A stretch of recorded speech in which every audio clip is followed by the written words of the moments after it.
Sit on your Shebs and listen, Verd'ika. It's time to learn Mando'a to impress your Cyar'ika.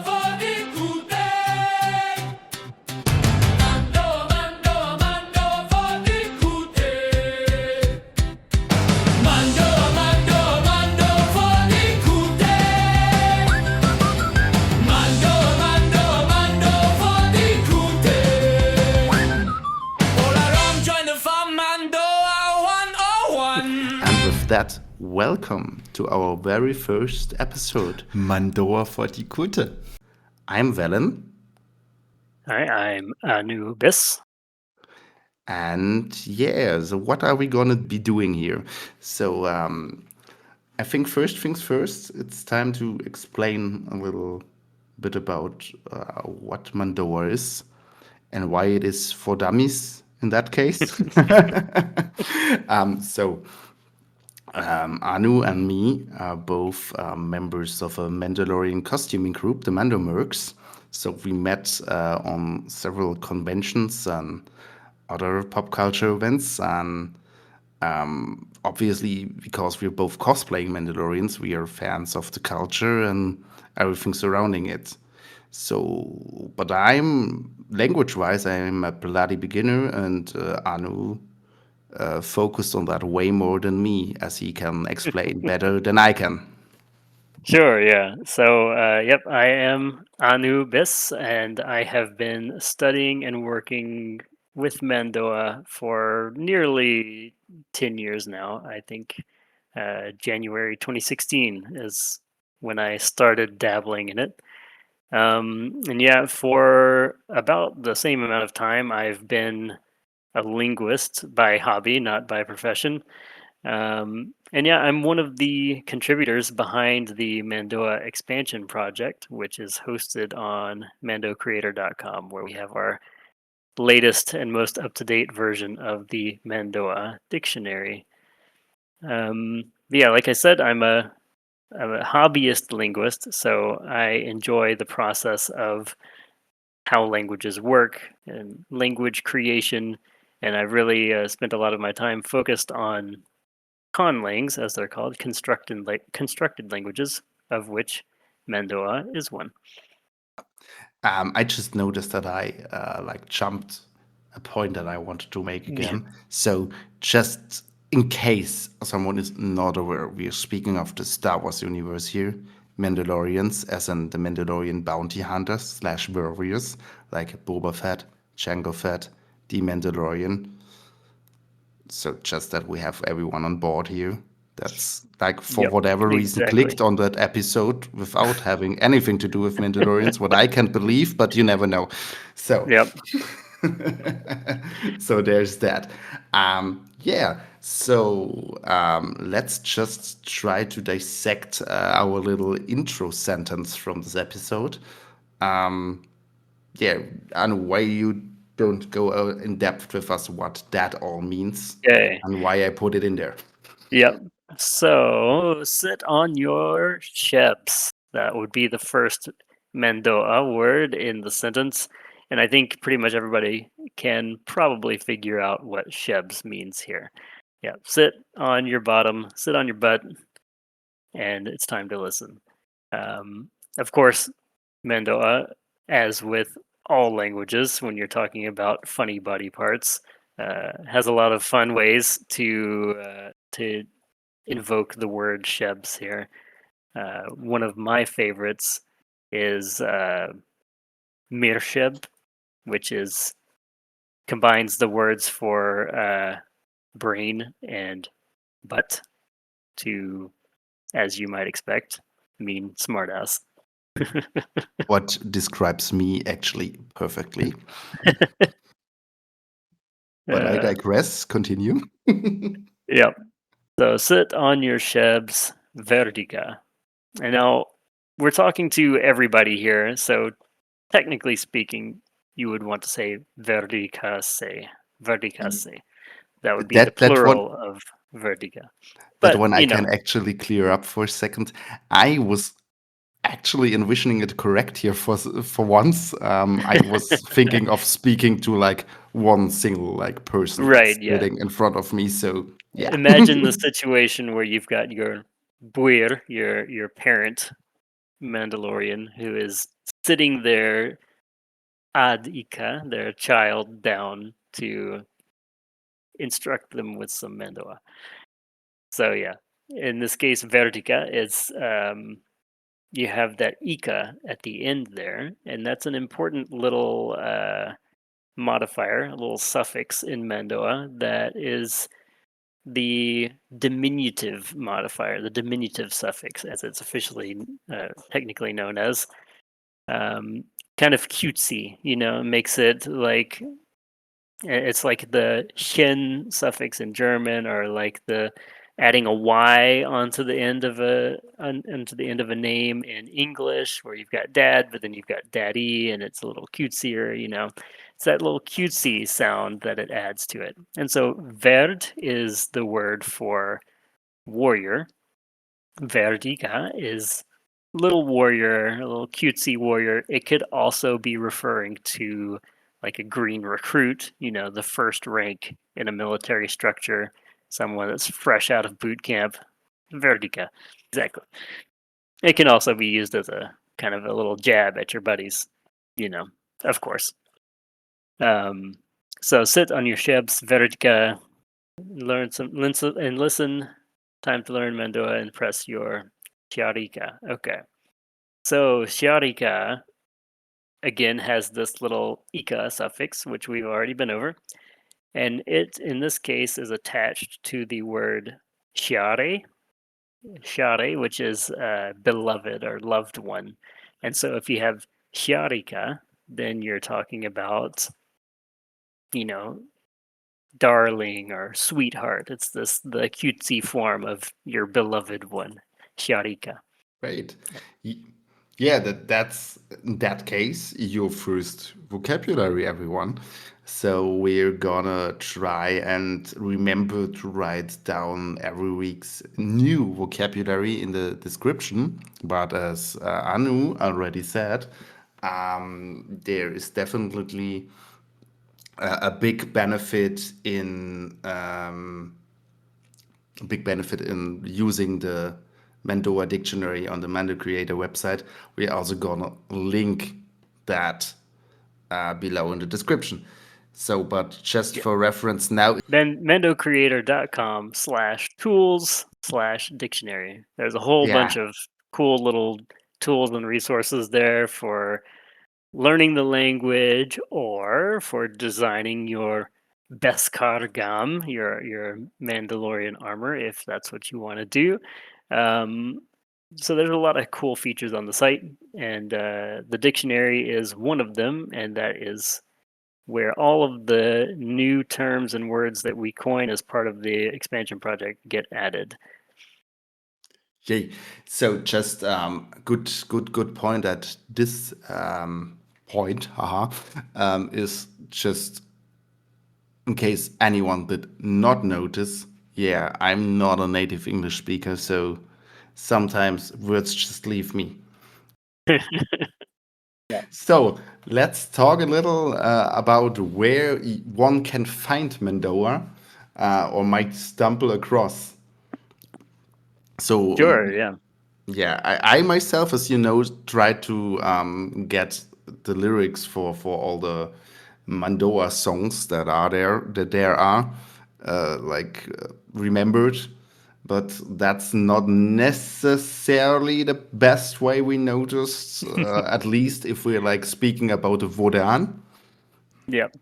Yeah, so a lot of people that get interested in Mandalorians in some way or another through their exposure with Star Wars um, eventually come across Vode. That's seems to be a nearly universal point of knowledge for the Mandalorian fans here. Um, so Vodeon brothers all, as that directly translates to. Um, it's from the game Republic Commando that was released way back. When was that? It was released way back in 2005. Yeah, I think 4 or 5, something like that. Yeah. And so when that game was in development, there was a guy named Jesse Harlan who was the composer for the songs on that game, and he completely in his own head created all of the lyrics of those songs. So Vode on, Da Werda Verda. There's several songs that have Mando'a in the lyrics there that Jesse Harlan completely created just by himself with no background there, no existing language at the time.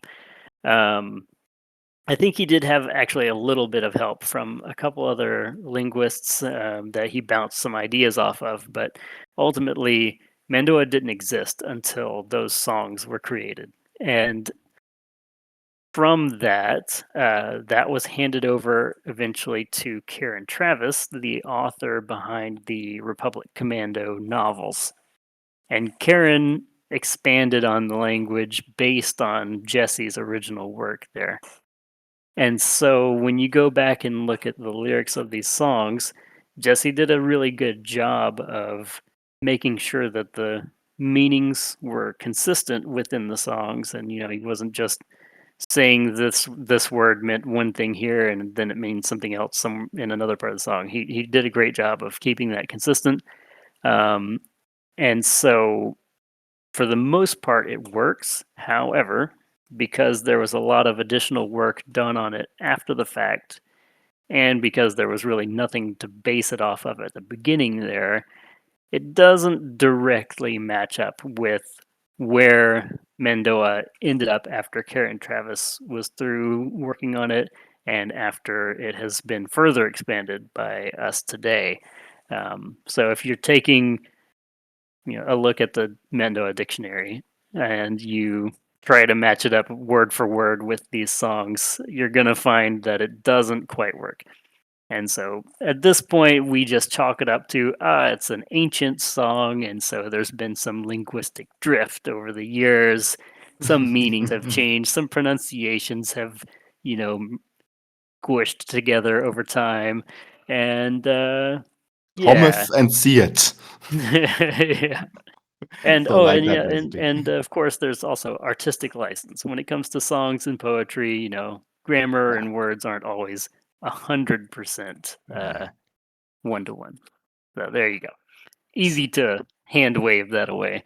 Yeah, of course. Caesar, remember, thou art mortal.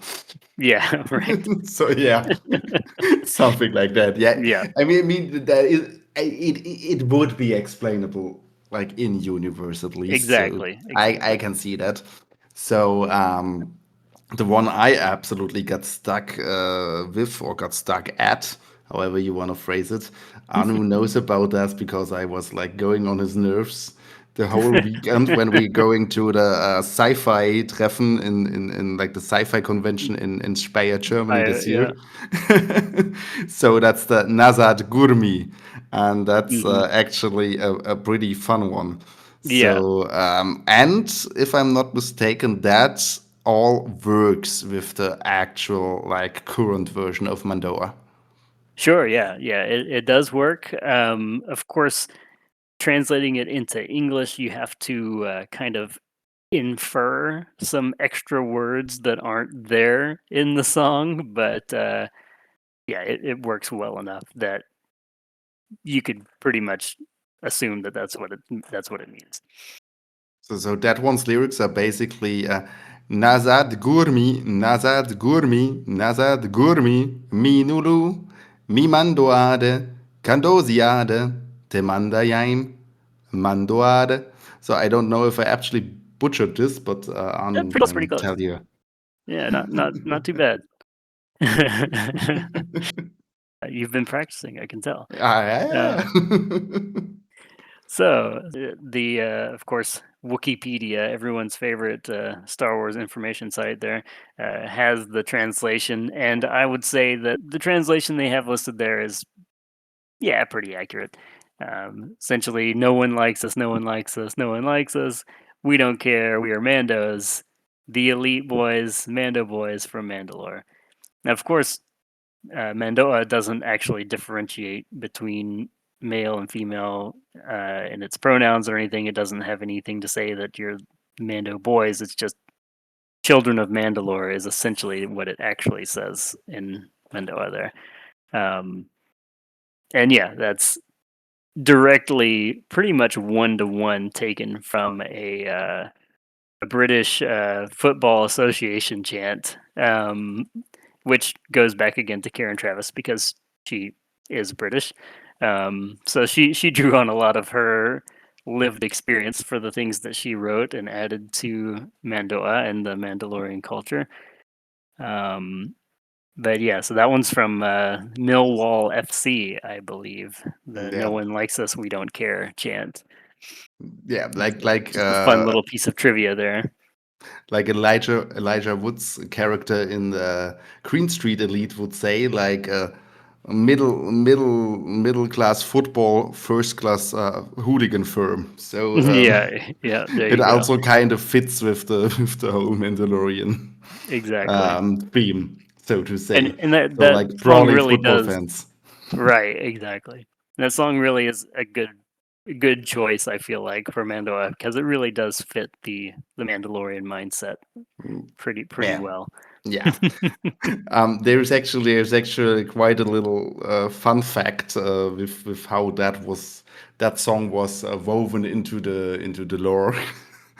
I can't tell which novel it was, to be honest. I just read it up, but basically there is a Jedi on Mandalore that is there for whatever reason and is staying at a farm, and like the neighbor farm is hosting a party where some Mandalorian warriors / bounty hunters are drinking and feasting. Hmm. And she basically hears like the wind carrying the sound of the song over, and is super touched, and then asks the host, so oh, that's so beautiful, like, is it a love song? And the host goes like, nope, just a plain old drinking song. Yeah, So I that kind of one got would like be True Colors. Republic Commando True Colors is the book that one's there you from. go. The third book of the series. The all knowledgeable An'u here again. So yeah, no, like I didn't know. I really need to. That it's on my bucket list. I've seen like one of our Vode from the Mandalorian Mercs also just recently posted on Instagram that he played the game like 20 years later because he Hmm. never played it at the time. In fact, so I'm one of those either. I Oh also I man, have to. Yeah, I'm a little. it's an I'm just. excellent game. Yeah, I have to. I'm just a tad too young. Like Yep. I was like 11 at the time, so I had no computer that could handle that stuff. So Yep. there you go. And mama never bought me any console. No, that's the devil, as she said. Yeah. But So yeah, but what are you gonna do?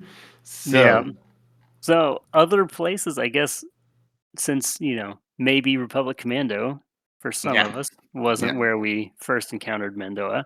Other places where it may have crossed your path, maybe without you realizing it.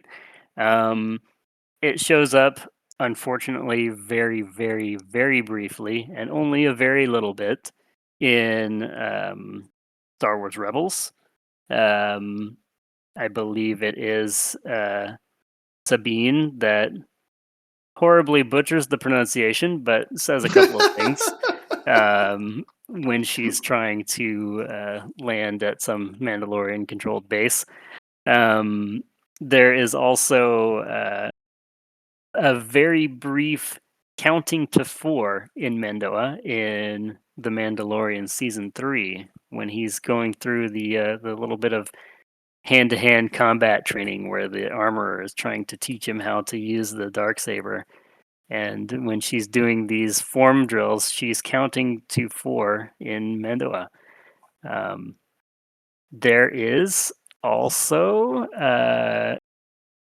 kind of one of those, if you're not paying very close attention, you will miss it moments in the book of Boba Fett. Yeah, I When knew he about has that one.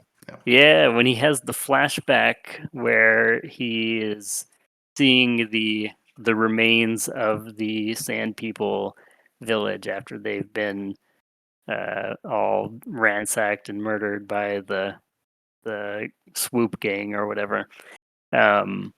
In the background, the music there, that kind of sad, almost Gregorian chant going on there, is saying words in Mando'a. And that is precious little, unfortunately, that it has been used in official canon, appearances. But what is there is pretty cool, at least. And so maybe without knowing it, you've come across it. Isn't that family is more than blood one? Yes, that is. Yeah. That's one of the greatest quotes in Mando'a. One of the big, like, I would say, almost foundational pillars of Mandalorian culture. Really, is that Aliit, Ori'shya, Taldin. The family is more than blood. Yeah, yeah. I mean that's anyway something we need to talk about at some point. The Of course, Resso'nare, yeah. of course. So what we're doing Mandalore's work here basically because one of the Resso'nare also is to speak the language. So Yep. yeah, Actually, we're knocking out two with one. That's some efficiency right there. We are yeah, also doing some Bajur, which is education, educating educating people, the next As, generation. as good Mandalorians should. So That's right. enough said. So, yeah, that's just a great segue to talk a little bit more about the expansion project. I mean, you touched briefly on it at the beginning of the episode, but Right.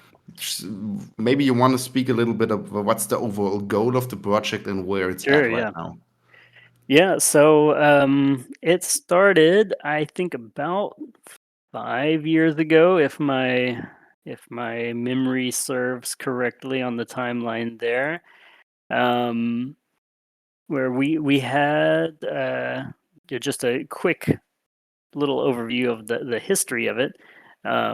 We have a Discord server out there called the Oyubat, which is also a place from the Republic Commando novels. Um, and that's kind of been the little virtual online bar for Mandos to gather for a while there. And naturally, from that group, several of us were interested in the language, and upon trying very hard to use Mando'a at a decent frequency, it was very frustrating, really. It's kind of an exercise in futility to try to regularly use Mando'a to say basically anything. I remember, I remember making the comment, and let me quickly preface this by saying, all props and honor where honor is due to Karen Travis for the work that she did. But there's so many times where Yeah. I was trying to say something in Mando'a, and then I would just get so frustrated and say, did she never, look around her room and say, I don't have words for any of these things? Like evil, door, wall. Why are these words not here? But yeah. So through Yeah. that frustration, all of us linguistic nerds in the group, we started to talk about, okay, what would it look like if we wanted to start trying to expand Mando'a into having more words to be more usable, so we could actually maybe someday satisfy that tenet of the Resol'nare and actually be able to speak the language. And so really what it boiled down to is we came up with 4 core pillars that we lean on when it comes to how to expand the language. Essentially, there are 4 things that a word must meet the criteria of before it can be added. And those 4 pillars, you will give me just a moment. All good, all good. Go ahead. So those 4 pillars are cultural consistency, logical construction or etymology, so the word source makes sense. Necessity, do you even need the word? Would Mandalorians even need the word? And then my favorite part of linguistics, phonotactics, which is kind of the feel of the word, the sounds that make it up. Do those sounds exist in the language? Does it feel like a Mando'a word?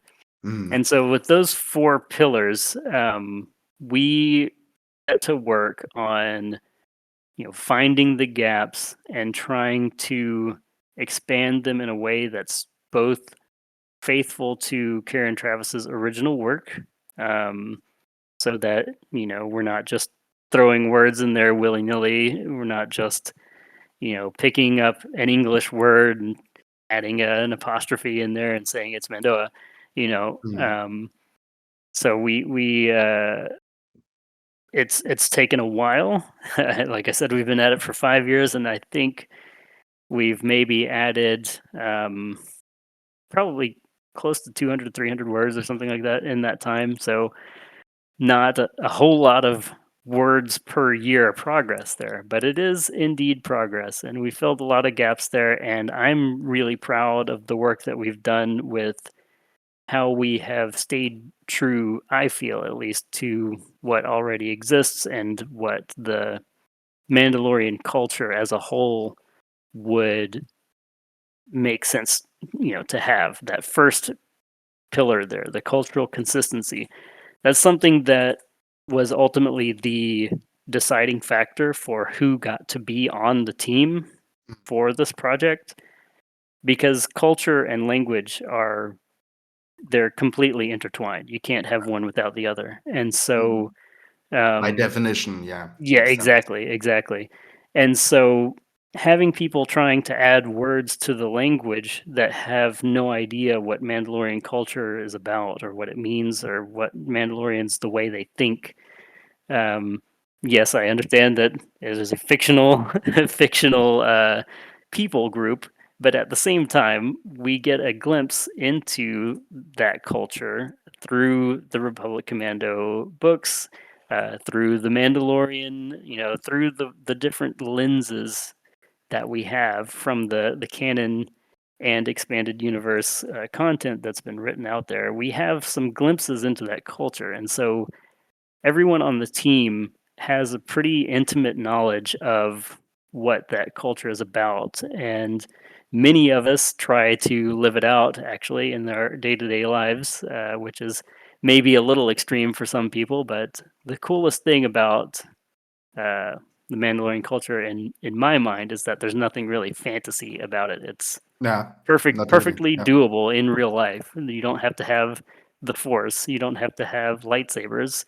And even though we don't have Beskar, you can still have some cool armor. So Absolutely, as we both know. No, but Yeah. like one thing that's really true to me, and I want to touch on is, as you said, the culture is like intertwined with the language, and that's something you like. I'm German, so I'm gonna like do the German example. But Sure. for example, with the German dialects, you really you can get a feel of the mentality of the people if you Hmm. hear and study the dialects.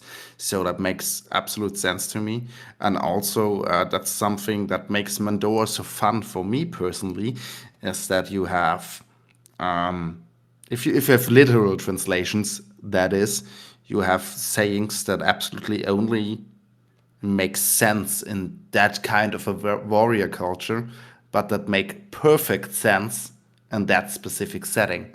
For example, the greeting that mostly will be used is "sukui gar," Yeah. what means as much as "you're still alive."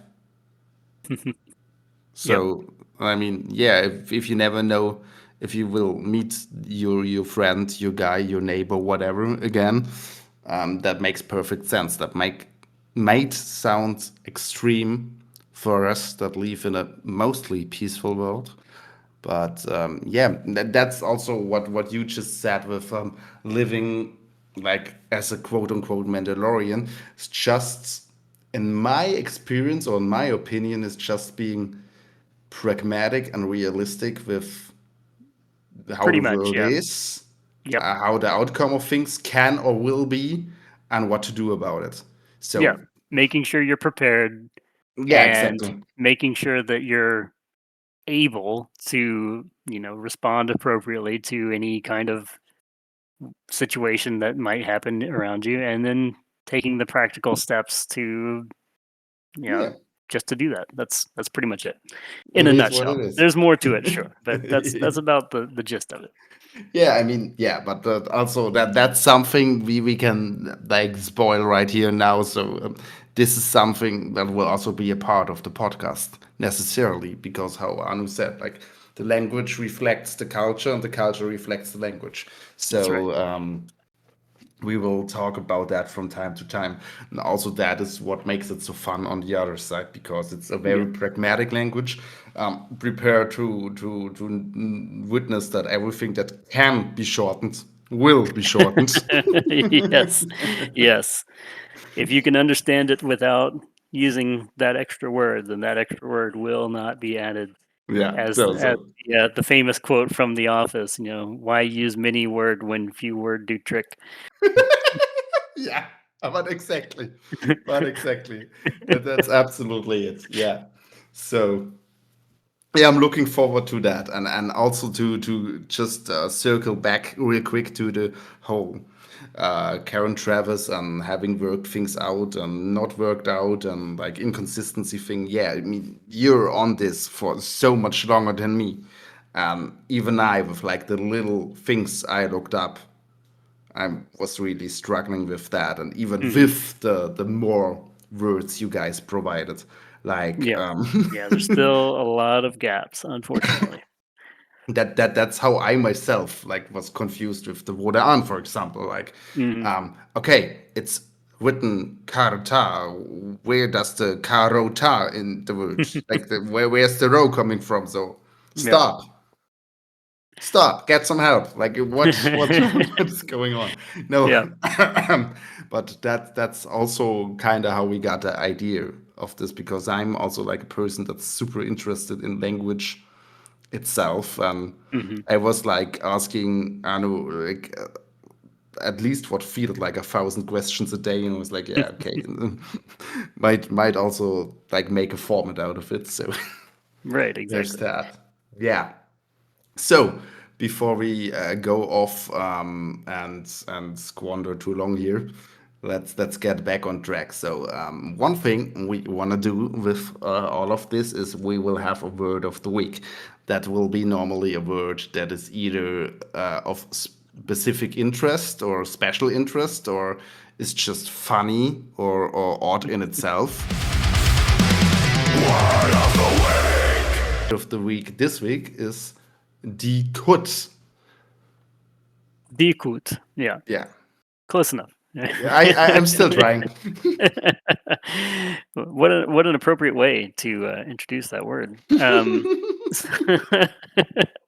So as in the title of the show here, so Dekut is it literally means someone who forgets their flight suit, which is kute. So you could also assume that that would be someone who forgets to put pants on, basically. Someone that leaves the house, they forgot to put their pants on. That's the level of stupid we're talking about here with dikut. That's the technically, if you want to put it to a single word, idiot would be the meaning Yeah, there. dummy, idiot, whatever.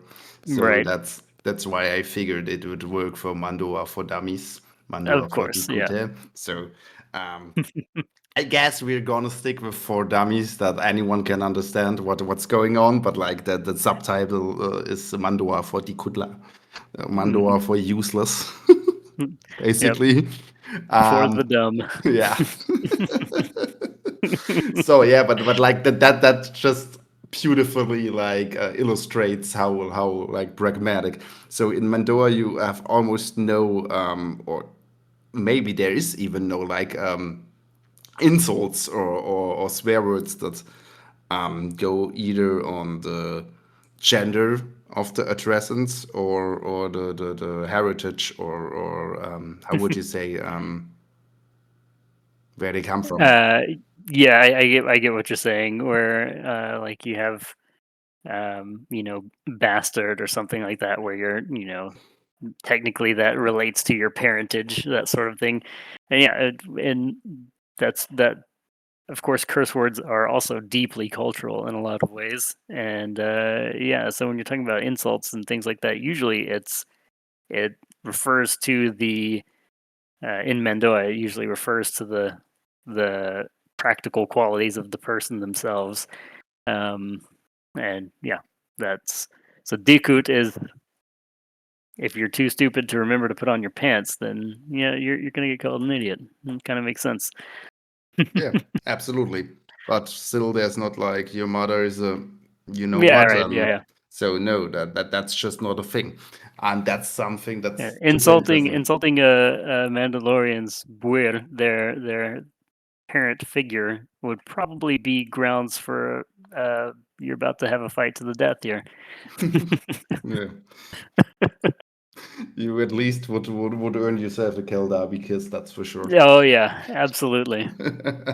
So, one staple that we will also have on this podcast is since this is kind of a class here, you guys will get homework. Oh no, how terrible! But Yep. no fear there. It's only gonna be like little things. For example, we wanna to you to get familiar with the dictionary. So this Exactly. week's homework will be to look up all variations and lean words of Sheb there are. So, and be sure to use them on a frequent basis the next week. Yep. Of course. Yep. For extra credit, you could always try to find as many curse words in there as you might want. But Shebs for sure. Let's focus on the real star of the show here, the Yeah, Shebs. the Shebs. Always like as I said to my girlfriend the other day, you know the deal. Like I get try to annoy her and grab her ass. She wanders off, and I'm like, hey, my ass. No, it's my ass, or whatever. And I said like, gar Shebs, ner Shebs, me Shebs. Like what basically translates to your ass, my ass, our ass. Yep. So, yeah, so you really can start having fun with the language, just playing around as soon as you like process the most or at least some underlying concepts. The thing we had also in our intro phrase was like Cyar'ika. I think that's Hmm. really sweet. I started using that on her, and I think at first she was confused, but I think she doesn't mind once I explained it to her. So Hmm. there's an instant win, I would see. Yeah. Also, like in the costume club, one thing there is not much Mando'a used in the mercs, I would say, but Unfortunately. yeah, we're trying to change that here. So Hmm. comes time comes whatever. I don't know how to translate that. I was a German saying I noticed that. Eventually. Yeah. So the choice of trying to learn a third language while you're speaking your second, yeah, I'm bamboozled sometimes here. What I wanted to say is, even though there is not used much Mando'a, there is still some. For example, the term "what" is almost always used in the club.